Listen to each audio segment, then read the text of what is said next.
तर राहुल नार्वेकर धृतराष्ट्राच्या भूमिकेत अशी टीका जितेंद्र आव्हाड यांनी या निकालावर केली आहे। स्वतःच्या स्वार्थासाठी कायद्याची पायमल्ली झाली असं जितेंद्र आव्हाड यांनी म्हटलंय। तसंच नार्वेकरांनी आजचा निकाल चुलीत घालावा अशी संतापजनक प्रतिक्रिया संजय राऊतांनी दिली आहे। आजचा निकाल म्हणजे हास्य जत्रा सीझन 2 असं संजय राऊतांनी म्हटलं। तर राऊत आणि आव्हाडांसारख्या महान व्यक्तींना आम्हाला उत्तर द्यायचं नाही असा खोचक टोला नार्वेकर यांनी लगावलाय।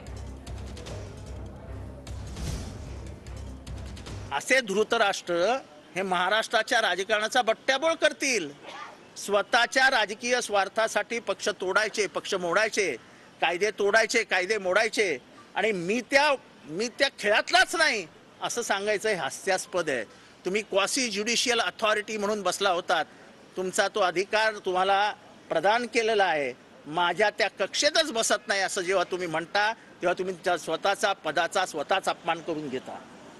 राहुल नार्वेकर यांनी जो काही निर्णय दिलाय, हा जो शब्द आपण वापरताय धक्का बिक्का वगैरे, अजिबात कोणाला धक्का बसलेला नाही।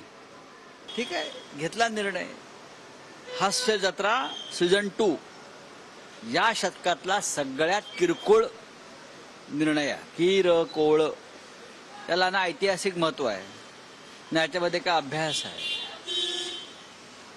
म्हणजे समोर धडधडी दिसतंय, खून केलाय आणि न्यायासनावर बसलेली व्यक्ती त्या खुन्याला निर्दोष सोडते।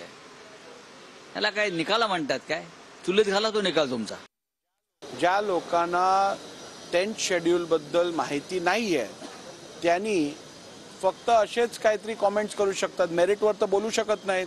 त्यांनी सांगावं डिसेंट आणि डिफेक्शन मधलं डिफरन्स काय असतो। या सगळ्या मेरिट्सवर बोलायचं नाही आणि केवळ धृतराष्ट्र किंवा काळीक फासणारा निर्णय।